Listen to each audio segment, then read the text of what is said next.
ছাত্ৰ ছাত্ৰীসকল আজি আলোচনা কৰিম ক্লাছ 5ৰ সমাজ বিজ্ঞানৰ 6 মাহিলী পৰীক্ষা 2024-25ৰ তো আজি হৈ যোৱা পৰীক্ষাৰ প্ৰশ্নসমূহ মুঠ নম্বৰ 100 সময় 3 ঘণ্টা 1 নম্বৰত দিছে সম্পূৰ্ণ বাক্যত উত্তৰ দিয়া 10টা আছে 10 মাৰ্ক আদিম মানুহে প্ৰথমে সঁজুলি হিচাপে কি ব্যৱহাৰ কৰিছিল মানুহৰ জীৱন ধাৰণ প্ৰণালী মানে কি লিখা মানৱ সভ্যতাৰ কোনটো যুগত মানুহে অৰণ্য এৰি বসবাসৰ বাবে হ্ৰদ আৰু নদীৰ দাঁতি কাষৰীয়া সমতল অঞ্চললৈ আহে ছপাহল প্ৰিণ্টিং মেচিন কোন চনত আৱিষ্কাৰ হৈছিল 9 নম্বৰ মহেঞ্জোদাৰোত আৱিষ্কৃত হোৱা ভগ্নাৱশেষবিলাকৰ ভিতৰত আটাইতকৈ উল্লেখযোগ্য নিদৰ্শনটো কি সমাজ কাক বোলে অসমৰ বেছিভাগ মানুহৰ প্ৰধান বৃত্তি কি বজাৰ কাক বোলে ভাৰতবৰ্ষত প্ৰকৃত ছবিখন গাঁৱতে পোৱা যায় কথাষাৰৰ বক্তাজন কোন ভাৰতবৰ্ষত কি কাৰণে গাঁৱত বাস কৰা মানুহৰ সংখ্যা বেছি তাৰ পিছত 2 নম্বৰত দিছে সমুত্তৰ লিখা 10টা আছে 10 মাৰ্ক টোটাল 2 মাৰ্কৰ 10টা আছে 20 মাৰ্ক ক নম্বৰ আদিম মানুহে কি উপায়েৰে জুই জ্বলোৱাৰ কৌশল শিকিছিল কেতিয়া আৰু কোন দেশত খেতি কৰা কামটো আৰম্ভ হৈছিল দ্বিতীয় বিশ্বযুদ্ধৰ সময়ত আমেৰিকাই পাৰমাণৱিক বোমা পেলোৱা জাপানৰ নগৰ দুখনৰ নাম কি অসমৰ ইতিহাসত কোনখিনি সময় মধ্যযুগ হিচাপে জনা যায় আহোমৰ প্ৰথমজন স্বৰ্গদেউ কোন আছিল সমাজ সেৱাৰ কাৰ্যৰ লগত জড়িত দুটা বৃত্তিৰ নাম লিখা হাতখোৱা বা মহলদাৰ কাক বোলে অসমৰ মাজেৰে বৈ যোৱা আটাইতকৈ ডাঙৰ নৈ দুখনৰ নাম কি নদীক কেন্দ্ৰ কৰি গঢ়ি উঠা সভ্যতা দুটাৰ নাম কি তাৰ পিছৰ প্ৰশ্ন ভাৰতৰ বিশেষ মৰ্যাদা সম্পন্ন নগৰ চাৰিখনৰ নাম লিখা মহেঞ্জোদাৰোত পোৱা নিদৰ্শন মতে হিন্দু সভ্যতাৰ লোকসকলক ভাগ কৰা শ্ৰেণীকেইটাৰ নাম লিখা 3 নম্বৰ উত্তৰ লিখা 3 মাৰ্কৰ 5টা আছে শিলৰ যুগক ইতিহাসবিদসকলে কেনেধৰণে ভাগ কৰিছে গাঁৱৰ উৎপত্তি কিদৰে হল বৰ্ণনা কৰা হিন্দু উপত্যকাত আৱিষ্কাৰ হোৱা ঘৰবোৰ প্ৰধান ভাগ কেইটা কি কৃষি কাৰ্যত বৈজ্ঞানিক পদ্ধতি ব্যৱহাৰৰ ফলত হোৱা সুবিধাসমূহ লিখা হাট বজাৰবোৰে আমাক কেনেধৰণে উপকৃত কৰে পাৰ্থক্য লিখা যিকোনো দুটা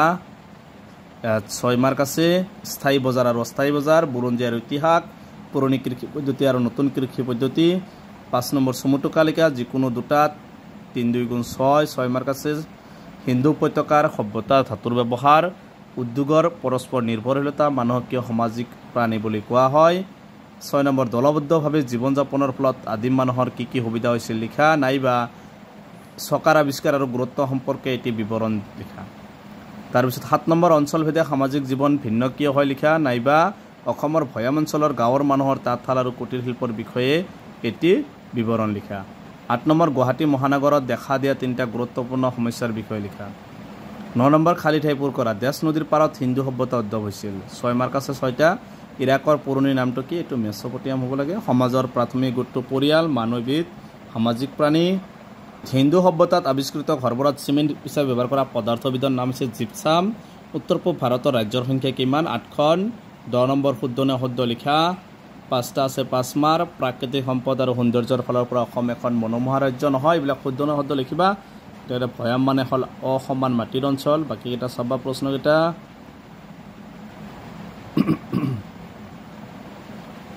তাৰপিছত 11 নম্বৰ ক অংশৰ লগত খ অংশ মিলোৱা